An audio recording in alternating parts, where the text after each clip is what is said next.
Amosini misawa janeno mar Lolwe TV, en geno mara ni irio maber ngeso makawuono, kabende arwaki e chenro mar twak rowere. Kabendo dichieng' makawuono an kod rawerano e studio, mabende wero wendego mag luo rumba ama luo rumba artist. Wan godo e studio makawuono, kabende king'iyo kore kanyo osenyisi ng'atno maen. Arwake ni machiegni, kabende onyiso nyinge kanyo moaye kachiel kod gino motimo. Arwaki ni machiegni. Erokamano Pauline. Yeah. An iluonga ni Janet Leila. Kata Nyar Kano. Yeah. An Nyar Kano Awasi. Ago thum wende dholuo. Anyalo timo bit of Lingala.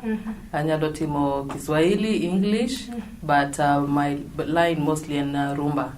Yeah, koro erokamano, amor chopo studio ni kawuono. Erokamano janeno mar Lolwe TV, mana kaka iwinjo onyiso nyinge kachiel kod kuno moaye, kachiel kod wendego bende mawero.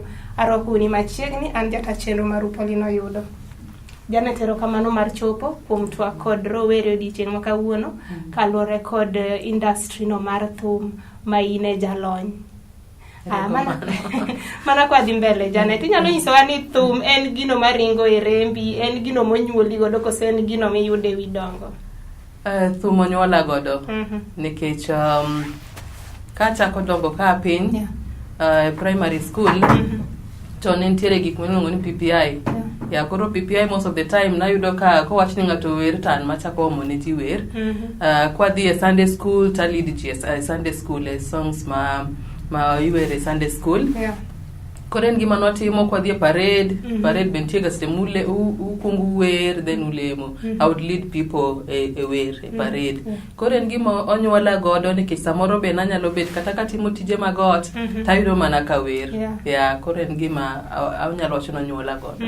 Erokamano. Janet, hodo ni mostly wende madhi gi rumba ama gigo ntiere kaka jowa okaw gini gin gigo mag jogo machuo. Ere kaka I prove them wrong ni in kaka ng'atno ma rawera mamiyo ama manyako inyalo timo gino mabende ng'ano madichuo nyalo timo? Anyalo wacho ni thum kidonje, ten ga passion, kendo ing'eni, of course, wante wachako maybe a level moro mar Sunday school, watimo gospel. Yeah.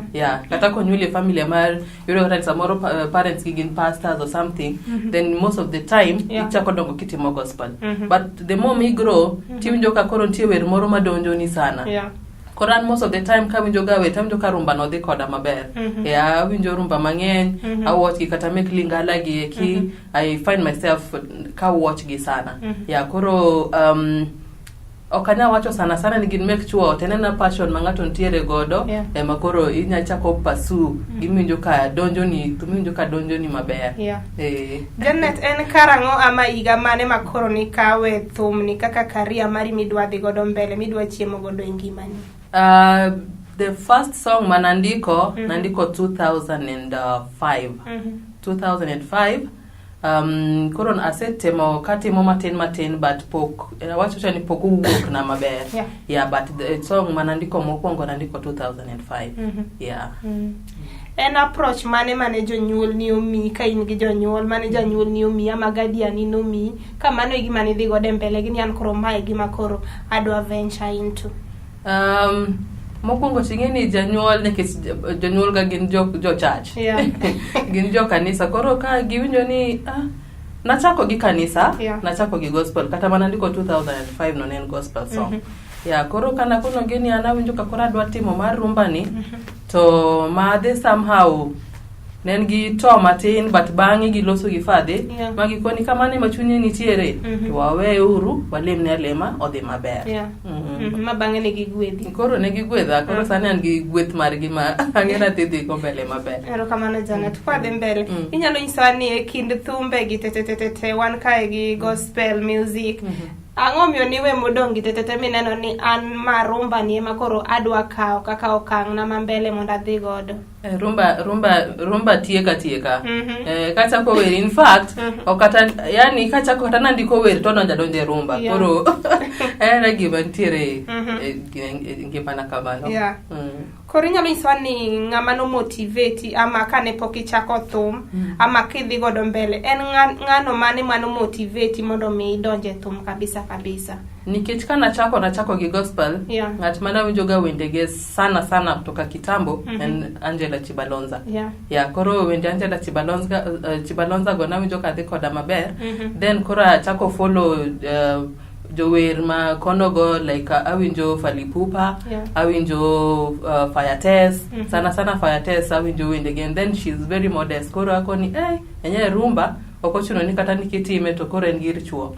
Ntiere nyaka mon be matime maber. Koro jok ma ase follow go gidhi maber. Kenya kae Ward Phoebe nigi vocals and he's my friend.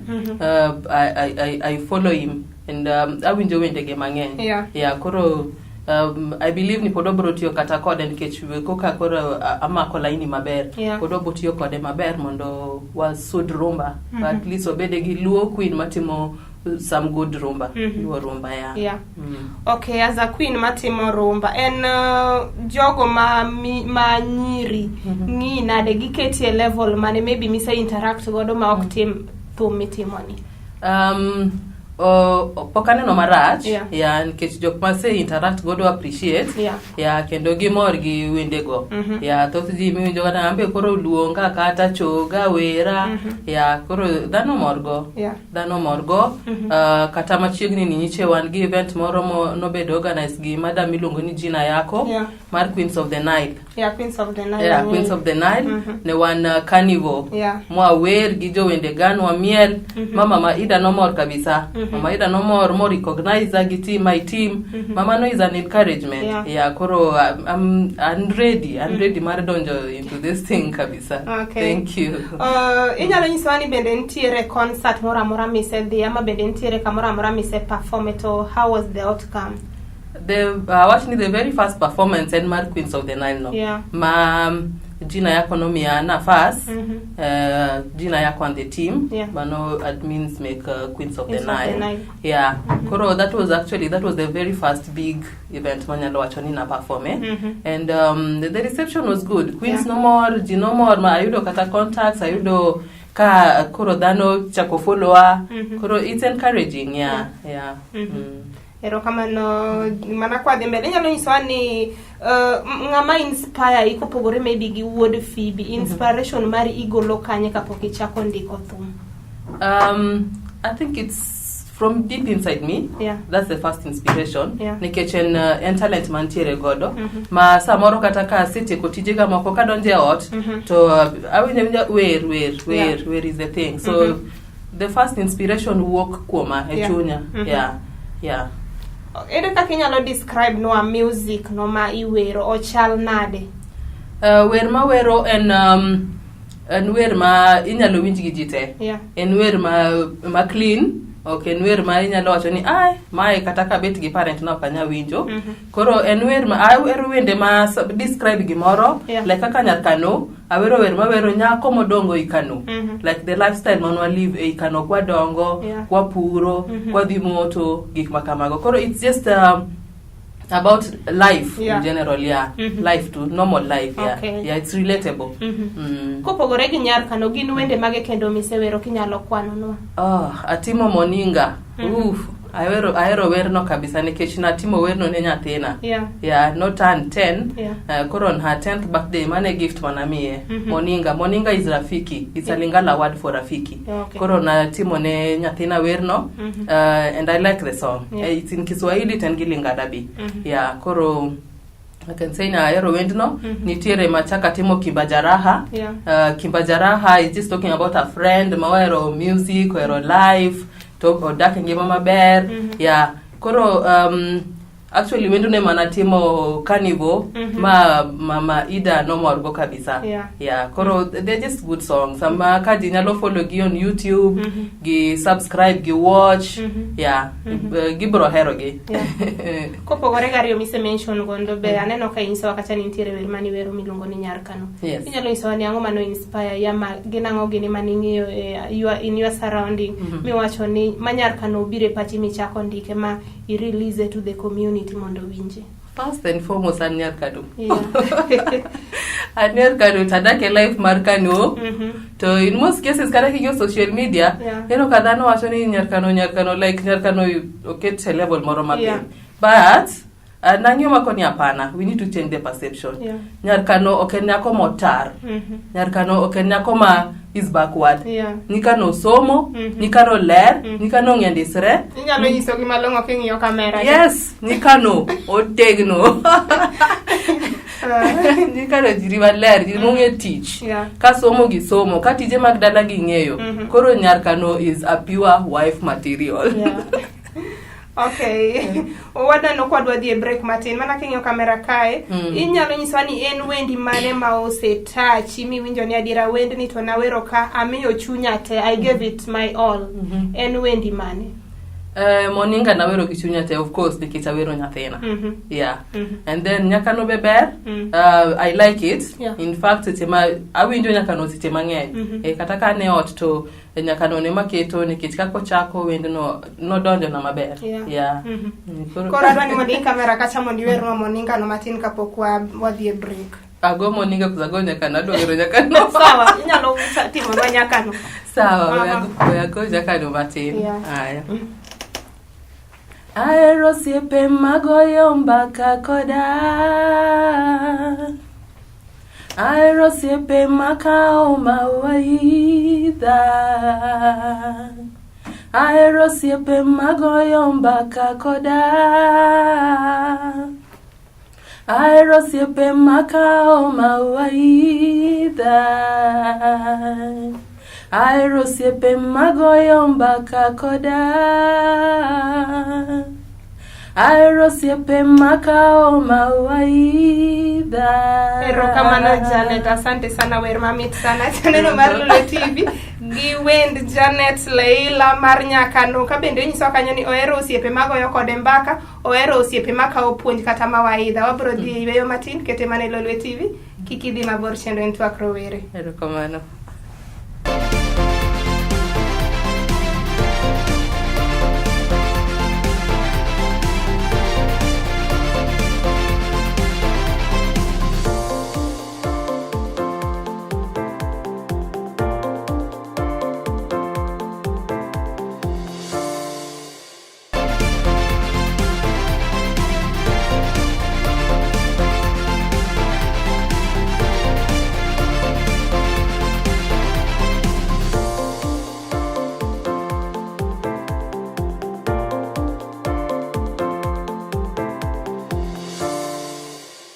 Children twak rowere janeno mar Lulu TV arwaki kendo e tielo mar ariyo mana kwa dhi mbele paro ni anjata chenro mar Ipolino yudo ka bende wendo makawuono wan godo e studio iluongo ni Janet Leila nyakano mana kaka ondiki e law morwako no. Janet mana kwa dhi mbele inyalo nyisowa ni music industry kai competition chalo nade? Hey, competition to lich, but an gima believe gani gimo pangani opangani. Yeah, gimo pangani as long as you work towards achieving it. Yeah, koro competition nitiere mano gimo okonyal deny. But lure gi kaka kori passion mentiere godo no, are you pursuing it? Are you putting efforts modineni gimi chakoni? Idhi kode mbele. Koro competition okoni go bedni bogo ngato nikech inyalo yudo kata ni uso kae ngato uso nyanya but pod unte ngat ma usabo customers maber dong bro uso molo ngat ma samoro oninde tich koro lore inyalo iso ni maybe chudo chalo nade kopogore gi wende ama wende mopogore opogore inyalo iso ni rumba ni ben gino manyalo kelo gimoro e mesa kaka rimake motegno kaka korimake ni an gi yie no dhi kelo gimoro e mesa nikech aketo chunya te aketo my resources koro the more ma push the more ma atime gi chunya te ang'eno dhi kelo gimoro e mesa maybe for now podi but I'm optimistic no dhi kelo gimoro e mesa Erokamano. Inyalo nyiso bende ni gin videos adi misegolo sofa nikech maybe ngato samoro nyalo winjo wendi to kiai to sani ji are all over social media dhi e YouTube adwa neno wendi mar nyakano to kayudo ngeni mano bro nini go chunya inyalo nyiso ni sofa isegolo nwa videos adi mondo wachak subscribe subscribe ure Moninga kwanza Moninga ntiere audio ntiere video nyakano nitiere audio pictured audio Kimba Jaraha ntiere pictured audio Big Day ntiere pictured audio koro aparo ni wanyalo chako gi mago, but I'm working on something. Okay. Yeah. Okay. Wariti kata wende moko we pod biro mbele kae, maybe next month some 2 songs biro. Yeah. Janet mostly wayudo gande ni jok ma pod chako kaka insani donge korki chako kalore kod bende videos misenyiso wapok igolo gi sana. Bende look forward mondo mo collabo gi ng'ato to ng'atni en ng'aki nyalo nyiso wa ka okiluor. Be inyalo gombo ni chieng' moro collabo gi ng'ato mondo imbe chieng' moro ibede level mineno godo jorumba mamoko. Dagombo timo collabo. En mani samoro kapodi chako to dhano kiti kando matin, but angeni lure gi kaka dhi dongo, and then koro ng'ato boneno ni nyaka nontiere gi potential, wanyalo work kode mwadhi mbele. Ng'at ma samoro nyalo gombo timo go collab en Wood Phoebe. Koro gol kode kata wera achiel moro. I also have a friend Matimo Lingala. Actually Kimba Jaraha omiya backup matin. Iluonge ni Christian. Ono timo purely Lingala. Koro en be I hope ni someday wabo timo collab kode. Wood Phoebe mana kaka iwinjo, Janet nyar kano gombo timo kodi collab sana. Koro wasaiki kilete down ko biro iri ruake studio. Aero siye bangeni wabro pango. Sawa Janet. Inyalo nyisani anytime ma indiko music ama mi release music to the people mondo mi owinji, expectation mari en mane?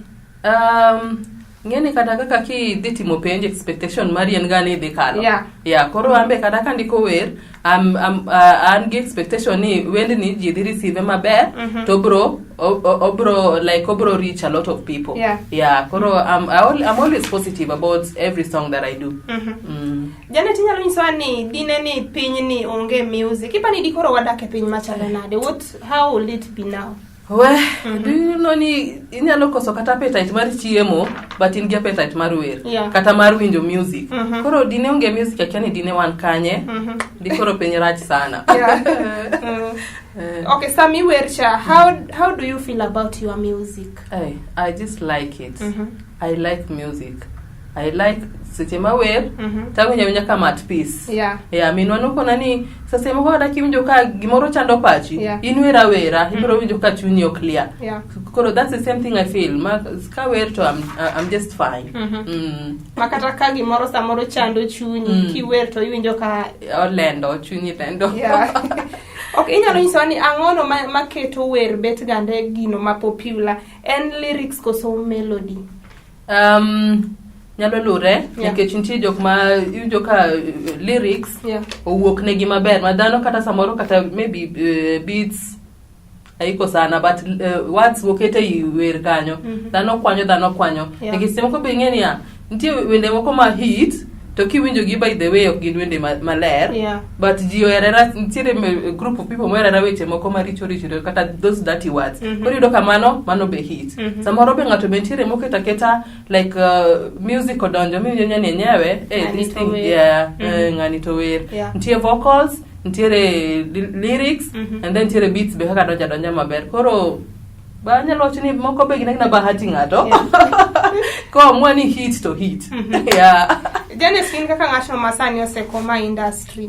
Gin do's and don'ts mage masamoro nyalo nyiso rawera no masamoro approachi, masamoro is looking up to you as a lady manie music industry. Gin ang'o gini minyalo nyise, mapuonj mane minyalo nyise kapok odonjo?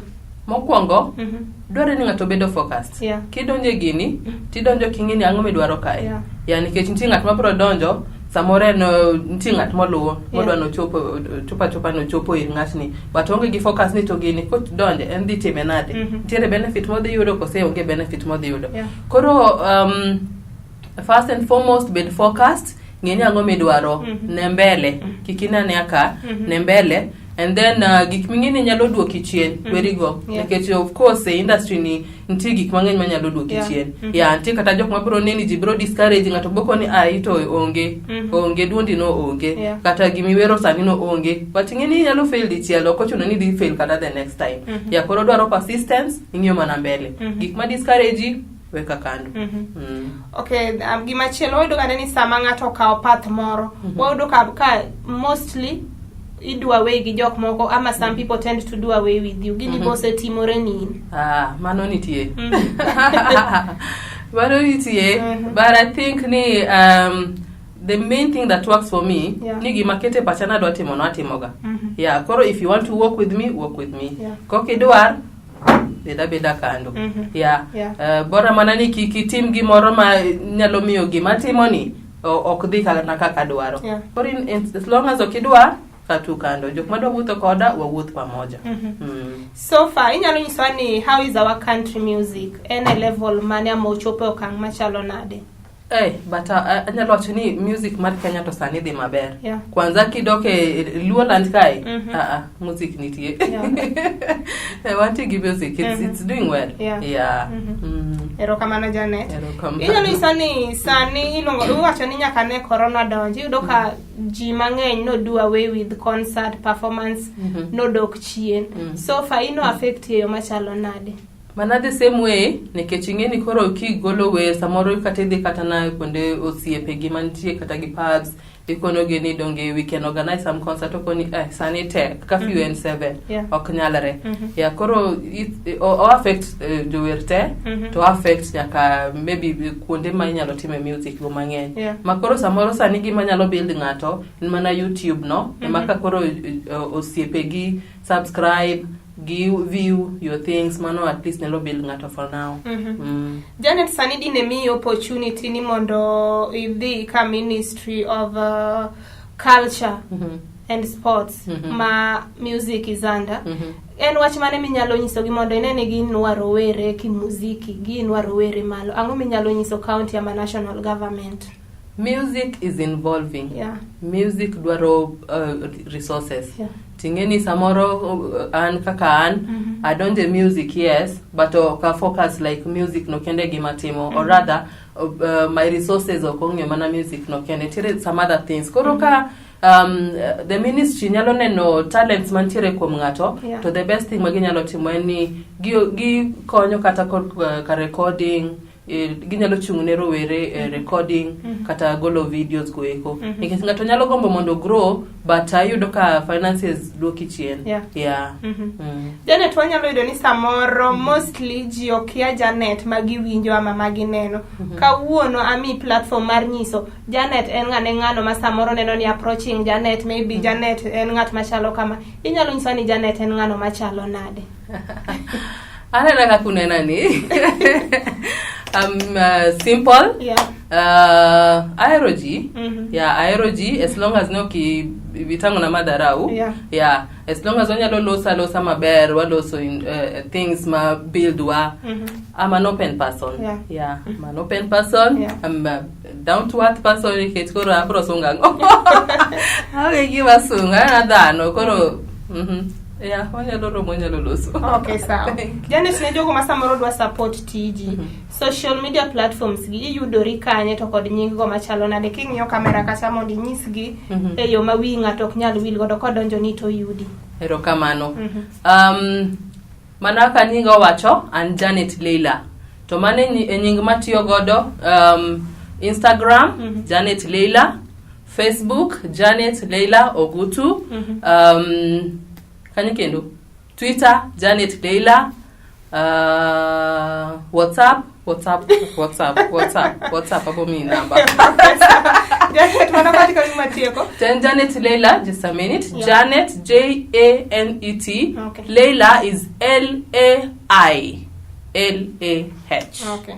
LAILAH. Okay. Ikiman Leila mar LE. Okay, sawa. Rokamano. Watch ni mugik ma nerawera. Masani obet dala kacha neni nyako no masamoro ni gi passion mar donjo music.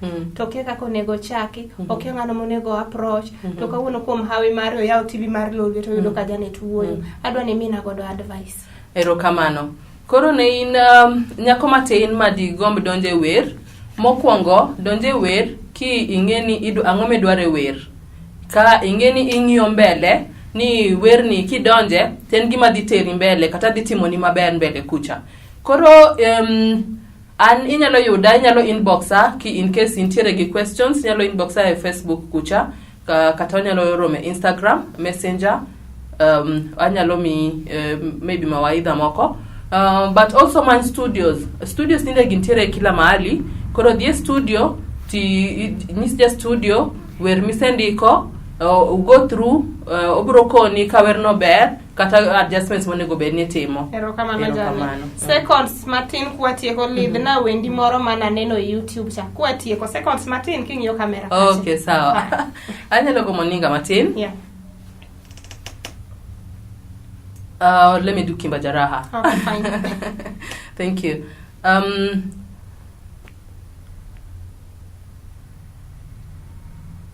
Oh my God. Just take your time. Para yalo chake kata gi dier. Melal na. Melal. Okay. So but let me just do Moninga. Okay. Nalingio tisuka, nalingio mingi, nalingio mingi, nalingio mingi, nalingio neti na kufa, nalingio mingi, nalingio mingi, nalingio mingi, nalingio tisuka, nalingio mingi, nalingio mingi, nalingio mingi.